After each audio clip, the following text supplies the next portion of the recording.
There is something powerful about being able to hold your book and put it on a bookshelf. Because when you're putting it on the bookshelf, you're really telling yourself and your nervous system, this is over, right? I Yes. have processed it, it's settled. Welcome to the Persistence U podcast with Lisbeth. That's you as in university, but we're really much more of a community here. Your host is Lisbeth Meredith. She's an author, speaker, and online teacher. Each week, she'll be delivering amazing stories from survivors and thrivers, all threaded together with a dose of persistence. We're so glad you're listening.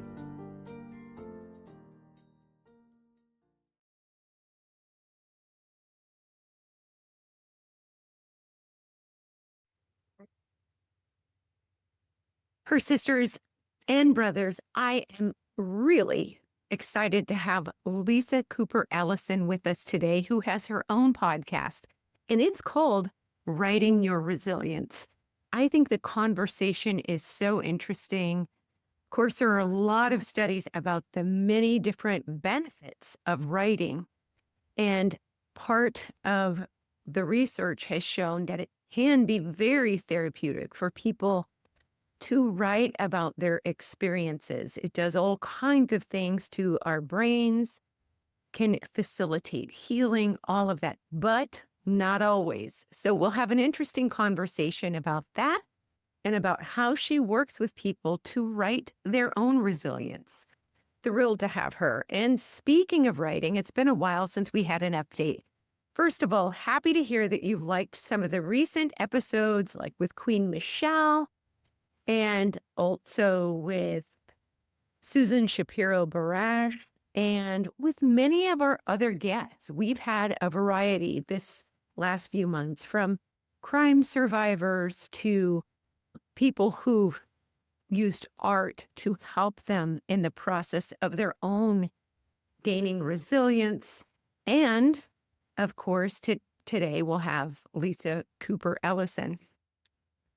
For myself, writing is a mixed bag. I will say, as somebody who has written a book that's called a misery memoir, that the genre that became a TV movie, it's pretty cool to now look back and say, okay, that was in some ways a very cathartic process, in other ways, still traumatic experience. It changed my life forever to write pieces of me rescuing my kidnapped daughters. And it did make me wonder how it is that some people go through incredibly hard times in life and don't step back up and dust themselves off, and they're not always able to move forward. Not everyone is resilient. And yet we can choose part of our reaction and do things to help us increase resilience. For me, solo travel and writing were part of what helped me beyond just traditional kinds of therapies and trauma releasing exercises. So, that being said, my solo women travel anthology is coming together so beautifully, finally. And let me say, I am someone maybe like you, maybe not like you, but who has ideas. Sometimes they're big ideas, big, bold ideas. And then when I cast my net and decide that I'm going to do something, like start a podcast, like write a new book, whatever it is, try a new job in something I've never done before.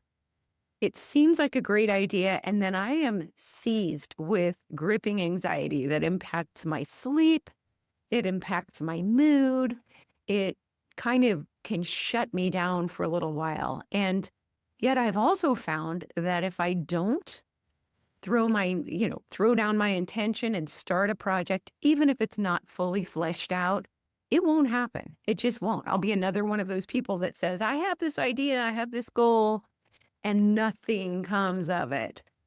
This travel anthology was in my mind before I went to Australia, and that was in 2015. That was 10 years ago. And so it's so gratifying that finally I said, this is the time. I wrote pieces of me. That whole process took a lot of my life because then I promoted it actively. Then it became the TV movie, Stolen by Their Father. After that, I wrote Grounded in Grit for survivors and people going through really hard circumstances.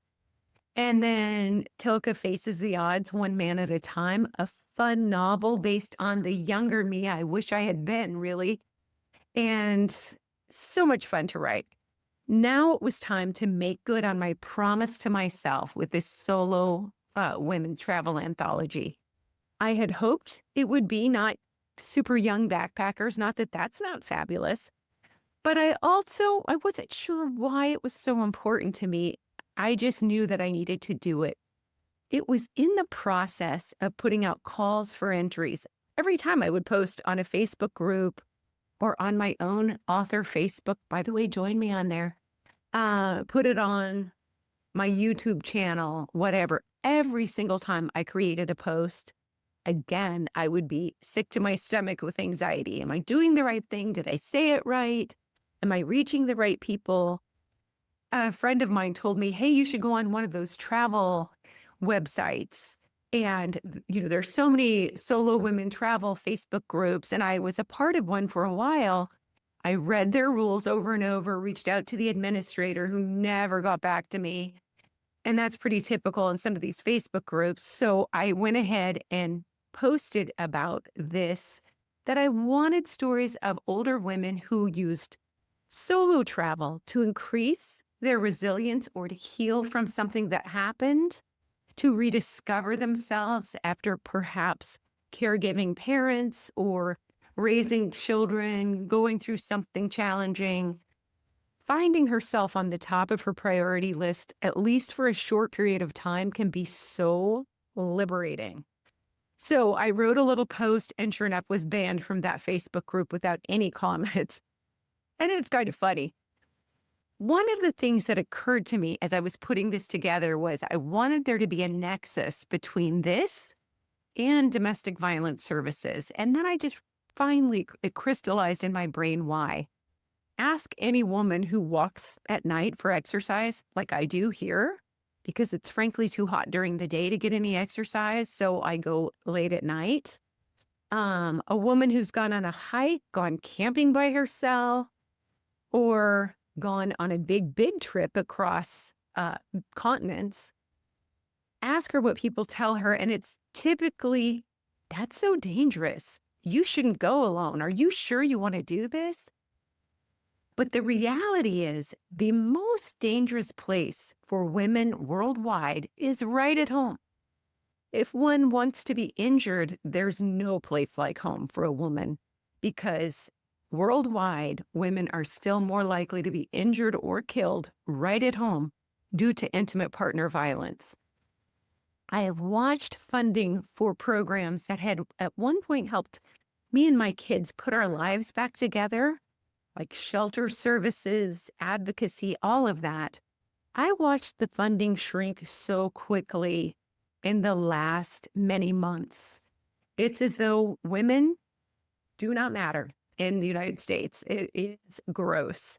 So it was my pleasure to donate half of the royalties, it will be, to the YWCA, a program worldwide, but in the United States, a program that also has, among many other things, services to address and help survivors of domestic violence and their families. And they work to end racism. And I couldn't think of anything more important than that. Often, since I've lived in Tennessee for the last few years, I've reached out to different places, domestic violence services locally in Chattanooga, 3 different times, and even the United Way, and said, hey, I would happily volunteer. I could do X, Y, or Z to help in fundraisers. And I did not even receive one auto reply back. Lousy community partners. I mean, seriously, they're not that under-resourced that they can't create an email automated system.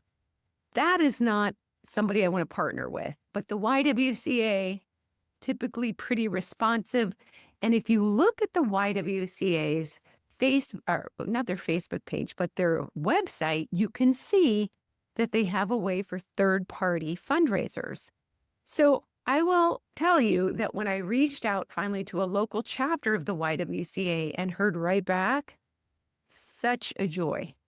So I'm looking forward to seeing if we can promote the launch in October together, that we can, even though this book will not be about domestic abuse survivors traveling solo, it's about women in general. But we still can raise awareness about one of the top women's issues, intimate partner violence, and make a difference by doing so. So that's just my little update. Super excited about that. I have got to thank so many people in this. Barbara Boss from Women Writers, Women's Books. And if you were a female author and you're not on her Facebook page, oh my gosh, that is so tragic, because it's a great page where women authors support one another and sometimes share tips or share an essay, whatever. A person can take out a month. If they have a new book, they can get that book sponsored. They would have to pay an advertising fee for the month. But again, that raises visibility of their works. Fabulous resource. And Barbara has helped me so much in connecting me with dynamic women writers for this. Also, I want to thank my friends over at We Love Memoirs Authors Group. Fabulous, fabulous Facebook group also is called We Love Memoirs. Whether you write or want to write, or you just enjoy reading memoir, join that group. Again, just like Barbara's group, there's a very international flavor instead of just located right in our country. And if you join that group and are active and you are an author, you'll be invited to join the authors group there. And again, tremendous support. They give wonderful ideas, and I need to check back in with them and do the same today. And also, I connected with my amazing cover artist, Bjorn Larson, there. I want to thank my friends who looked at images that Bjorn came up with for the book cover. And we still haven't settled entirely, but that's a work in progress. And it's fun, but also Kate Colbert, who's an amazing aficionado about all things books, whether she's a fabulous writer, an author, somebody who works at, she works at a hybrid publisher and helps create book covers and marketing ideas, all of that. Kate gave me some terrific feedback on what it is to have just a fabulous book cover and the things to avoid. And so I'm very grateful to Kate, for everyone who's shared my posts when I talked about trying to get, more entries. I am just about finished receiving entries now from amazing stories around the globe. So thanks so much. And let's get started with today. And I am surely grateful you're here. If this episode resonates with you, please share it with 2 friends, or find me on YouTube and subscribe there, or at my author Facebook page. Give me your comments. Let me know how you liked it. Have a fantastic rest of your week. And thanks as ever for being at Persistence U. Lisa is an editor, an author, and a podcast host on a topic near and dear to my heart. I often get asked about, should all people who've had deep trauma, is it always healing to write your story? And when is it advisable? When is it not advisable?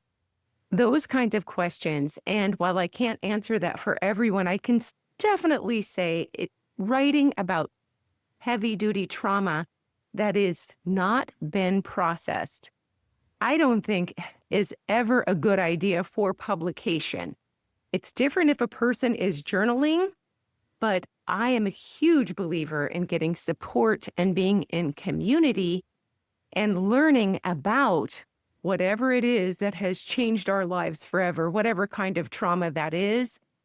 Getting some professional support before we decide that we're going to write something and publish it, I think is a great idea.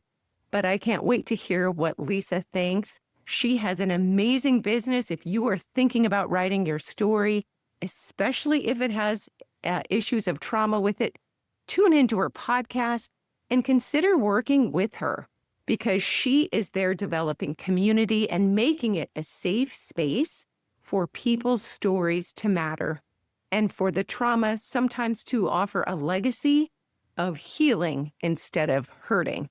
So thanks for being here. And I am always findable at lameredith.com, still teaching a lot more than I meant to be and doing some other things. So I'm a little behind the 8 ball this summer. I hope you're having a great time. Please let me know what you feel about her inspiring interview. I'll see you after the episode. Lisa Cooper Ellison, I so appreciate you taking time from your busy schedule to be on Persistence You with Lisbeth today. This is fabulous. Lisbeth, I am so happy to be here. You have just an amazing podcast. I've loved listening, and I am just honored to be here today. Thank you so much for that. That really means a lot. I do come into contact with some amazing survivors of various things. Sometimes it's a horrific crime. It's surviving a family member, a close family member, or whatever life brings us. And people will ask, like, hey, is it synonymous with healing, writing about your trauma? Like, should everybody be writing about their trauma? Is that the way instead of therapy? And so I know my thoughts, but I'm anxious to hear what you think about that question. And yeah, it is such a great question. And I think in this extremely confessional society that we have right now, where I think we get validated for sharing really tough things online through social media. You'll get a lot of likes, you may get a lot of comments. That does not necessarily mean you're going to feel better. Right. So, I think writing for yourself, you can do at any point through a journal, through any other means. I think morning pages, which is something that Julia Cameron suggests people do in the artist way. Those are things you can do at any point. But here's the thing that people need to understand, that personal writing, which can be very healing if you make new meaning from your experience. That's a big part of it. If you make new meaning, can really help you heal. It can build confidence. It can do so many things for yourself. If you keep writing the same thing over and over exactly the same way, you will not have that result. But what people often think is that, oh, if I write it, I need to start publishing it. I need to share it online. And that is not necessarily the best thing to do. In fact, if you are a trauma survivor and you're writing about really difficult life events and then you start sharing it, you can feel overexposed and you can re-traumatize yourself. that is such a good point. In today's world, we cannot expect that when we make a statement, no matter how benign online, that someone isn't going to come up behind us and say something just to eviscerate us for seemingly the sport of it anymore. It is kind of the world we're living in. And so if a person is very vulnerable and kind of innocent to that, that can be very, very devastating. Can I ask, how did you get involved in becoming a trauma-informed editor, basically writing coach, writer, all of that? How did you get involved? So I'm going to try to share the most distilled version of what is actually a very big story. So I had always wanted to write. I mean, when I grew up, I just felt this call that I wanted to be a storyteller. My grandmother was a storyteller. I felt like there was a magic in storytelling. And yet, because I'd grown up in a family where there was a lot of trauma, a lot of hurt, and also I grew up in a town that was falling into the Rust Belt, it didn't seem like a realistic option.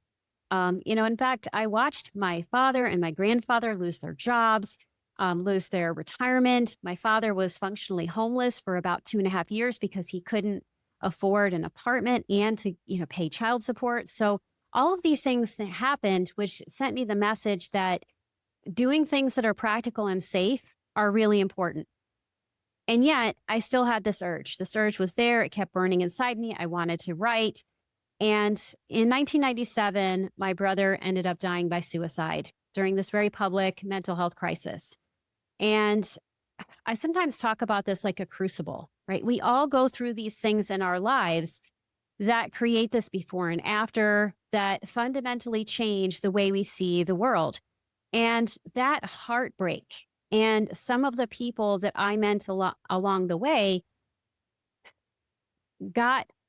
allowed me to get a lot clearer about what was important to me and about how writing was going to be the way that I healed myself. And so I started doing some writing. And in fact, I knew I wanted to write a book about this one day, but early on, I couldn't actually write anything. So that's one thing I do want to let people know. Sometimes when you go through a really difficult life event, you may have this desire to write, and yet there are no words. And Right. that's because you have to go through the healing process. So patience is really important. And so I ended up meeting different people. My husband was a heavy metal musician, the person I was married to at the time. I ended up in Yugoslavia when they were trying to overthrow Milosevic. And I ended up there at this point with these people who had been in a war, and they had actually hurt more than I did. And some of the conversations I had helped me realize that the stories we carry and the stories we tell ourselves about what happened are as important as what happens. Right. So deconstructing that story is huge. And I knew that that was going to be a part of what I did. And yet, that old story around you have to do things that are practical, you need to make sure that all your needs are met. And those are important things to focus on, Sure. limited me. And so I ended up, I was a public school teacher, which is a very good profession. So there's nothing wrong with it. It's just, it wasn't in alignment with my soul's calling. Right. So Right. I did that. And then I thought, okay, well, maybe I can work with stories by being a mental health counselor. And so I did that work, and it was really fulfilling. But the universe had this plan for me, right? And that plan showed up as my desire. I think that's something really important for people to hear. If you have a desire, if you have a passion, that is spirit. In whatever way you want to define that, talking to you. It's part of what you're supposed to be doing in your life. And so that kept calling. I kept ignoring it. And then I got Lyme disease. Oh, And when I got Lyme disease, I became so sick that I lost pretty much anything and everything that was important to me. I couldn't work anymore. I couldn't help other people, which was one of the reasons why I wanted to do this work. I couldn't even read because my brain had so much brain fog that I just could not focus. And so I tried to push forward and do the things that I thought would bring me security, but all that did was make me sicker and sicker and sicker to the point where I actually thought I was going to die. And oh, I wow. ended up, my husband, he was on this job interview, and I'm in this hotel room waiting for him to come back, and I'm looking at myself, and I had lost all of this weight. My eyes were really sunken. My face was actually jaundiced because my liver was having a lot of issues. And I realized I could possibly die from this. I looked at myself and said, "You're going to die. If you Mhm. keep up with this, you're going to die." And so I knew that I had to quit working for a period of time. And while I was off, I thought, who knows what's going to happen? I might as well take the leap and focus on what has always been important to me. And that was being a writer. And so I started taking writing classes. I mean, I had been doing that all along because I'd been doing these little editing projects Sure. along the way, but I got really serious about it.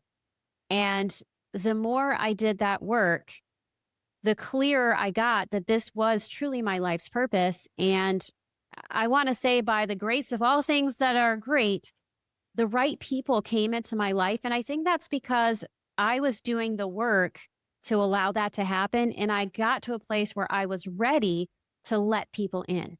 And Okay. so as I did that, I got all of these different opportunities, and I started, publishing, I started teaching classes. And as I refined that, I realized all of this other work I had done around trauma was really important because as a trauma survivor myself, I had learned all of these things that helped me be a better writer. So I decided to marry the two things, my two sets of skills, being a writer and working with people who had experienced trauma. And that's how I got to where I am today.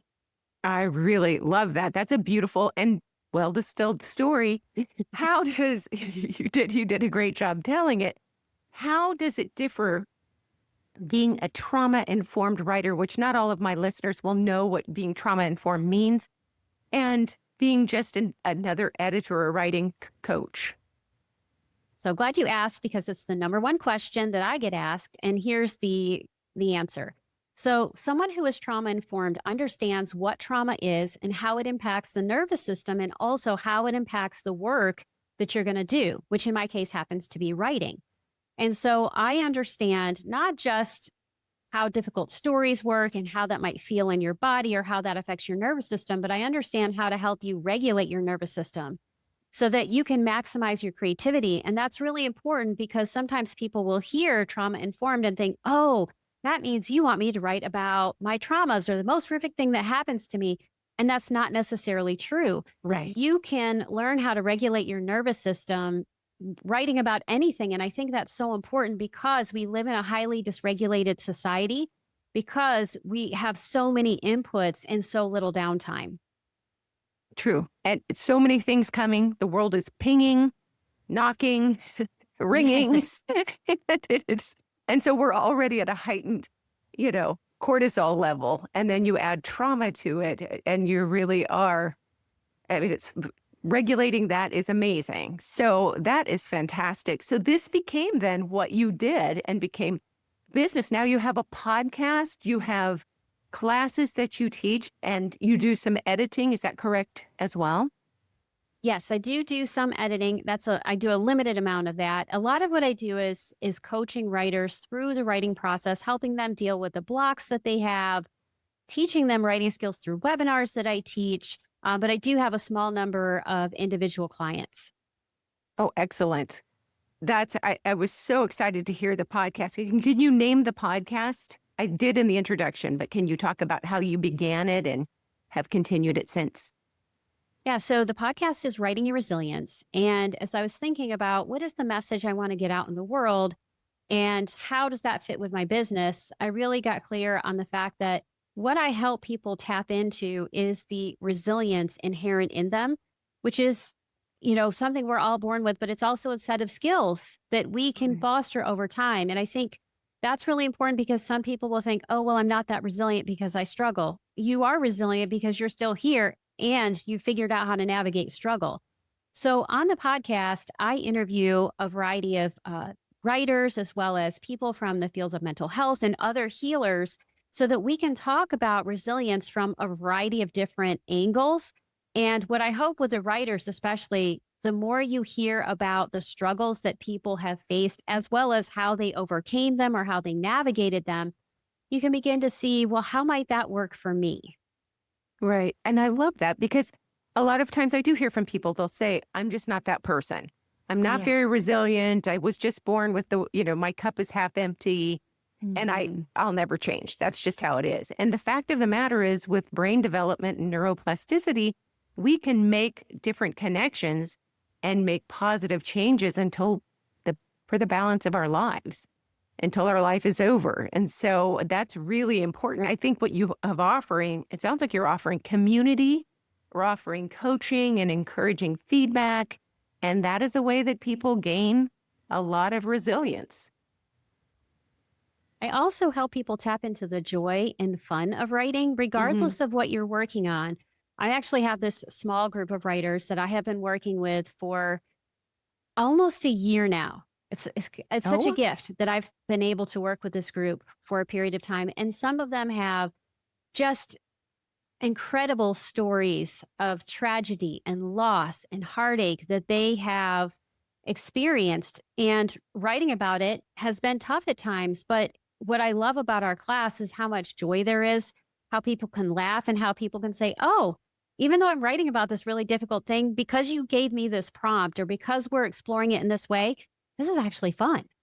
and I that's can have fabulous. fun and also deal with something tough. I think that's terrific. And I could find humor in the middle of something tragic. And Yeah. and there's nothing wrong with that. And so, oh, that's wonderful. That really is. I mean, I feel like if we're alone with our pen or our computer and we're Mhm. dredging up old, difficult, unprocessed, that's especially important if we've not worked with a Yes. therapist or a professional. If we're just dredging up old traumas, that could be very detrimental on our own. Mhm. Especially if, like you said, we continue to repeat that chapter over and over and get stuck Yes. in it. But to do this in community with a trauma-informed care navigator, really, and writer, that's beautiful. And so, have you had any successes that you're able to share with about people publishing yet? Actually, yes, I have. One of my clients, Tia Levings, shout out to Tia. She is a New York Times bestselling author.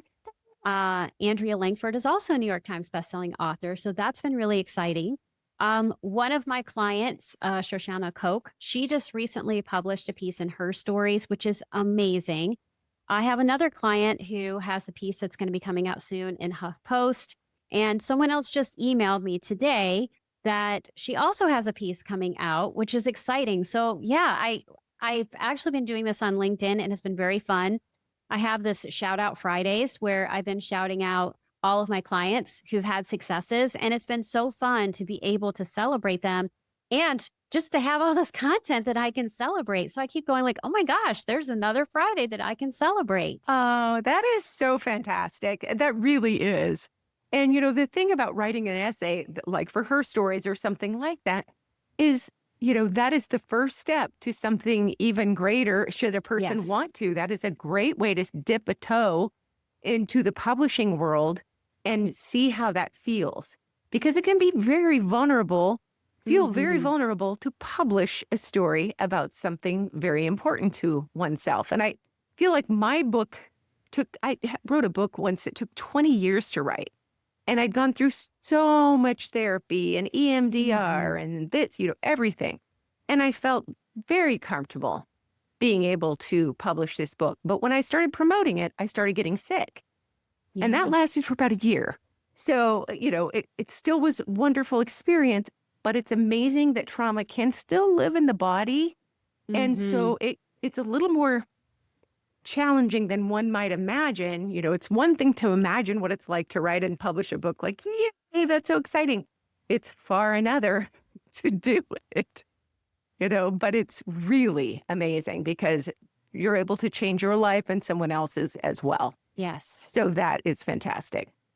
And I think the other thing is that there is something powerful about being able to hold your book and put it on a bookshelf. Because when you're putting it on the bookshelf, you're really telling yourself and your nervous system, this is over, right? I Yes. have processed it, it's settled.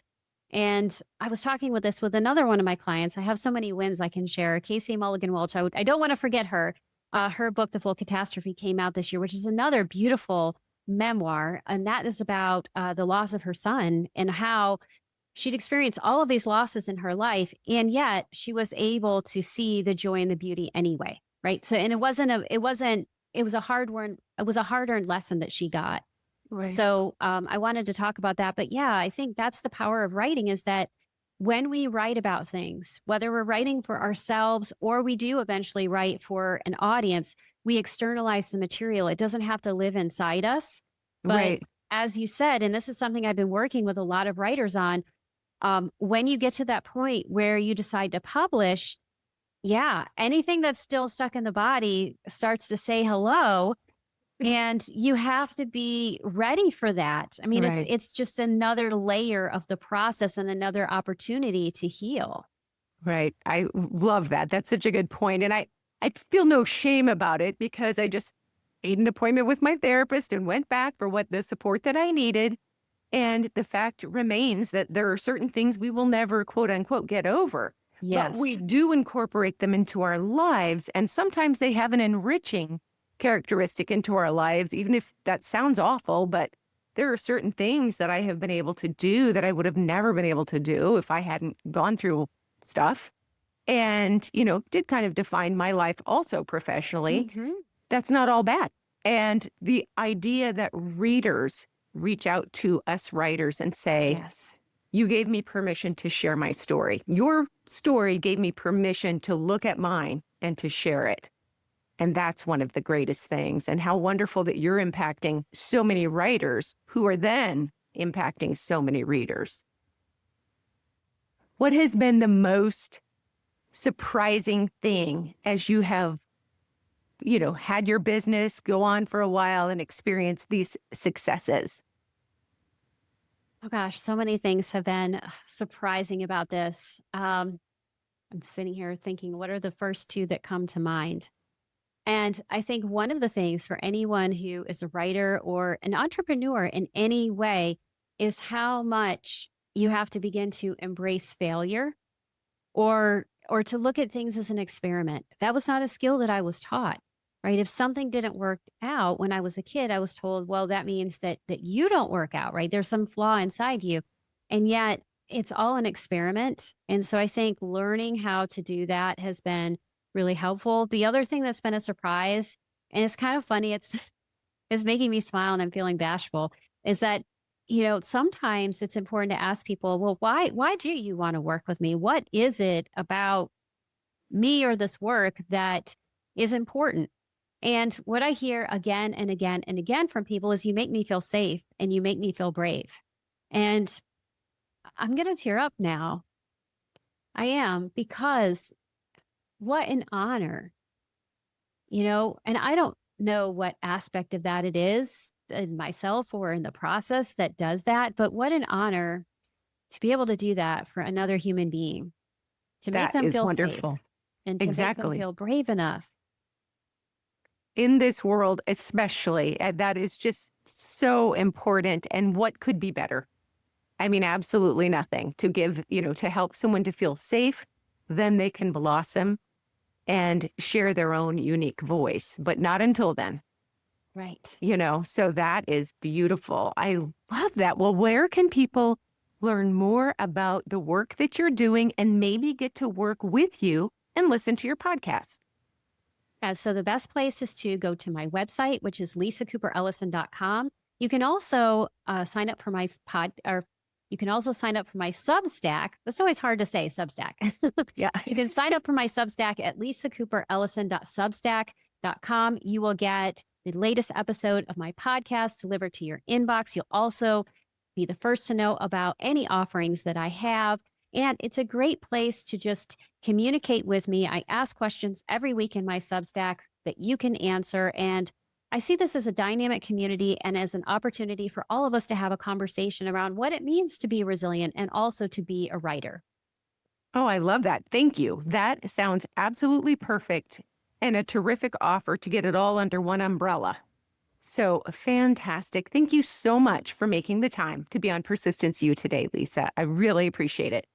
Well, thank you so much, Elizabeth, for having me on and for all you're doing for all of your listeners.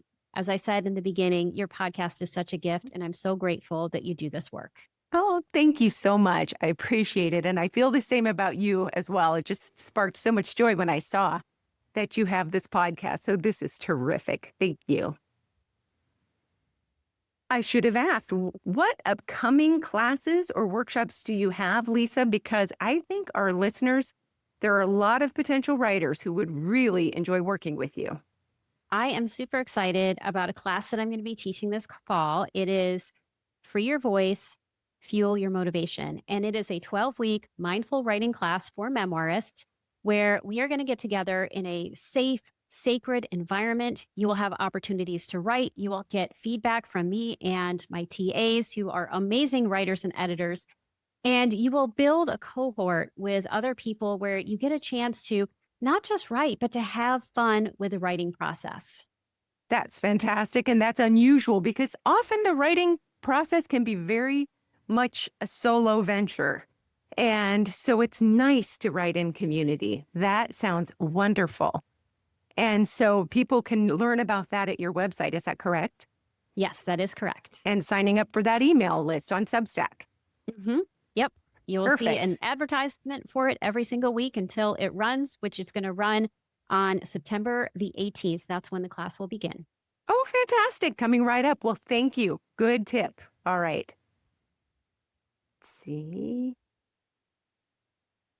I knew you would find something great from it. I think working with Lisa could be just the thing if you've been mulling over writing your own memoir, writing your life story, but you don't know where to begin, or do you want to do it all by yourself? This could be a lot of fun for class in the fall.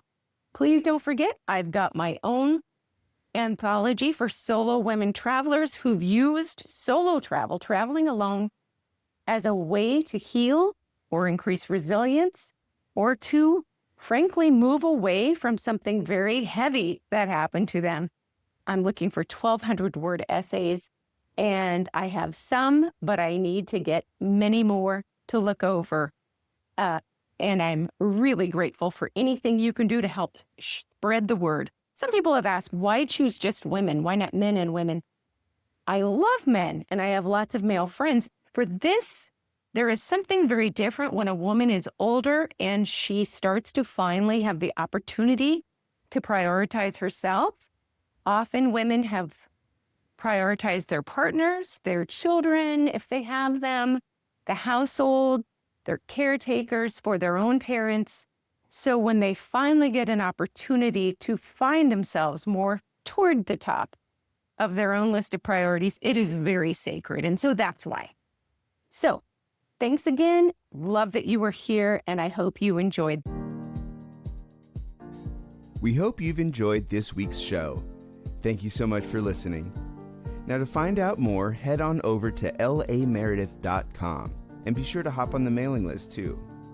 If you've enjoyed this show, please leave a rating and review or share with a friend. And if you really, really liked it, go ahead and subscribe so that you never miss another episode. We'll be back in 2 weeks with another episode of Persistence U with Lisbeth. This.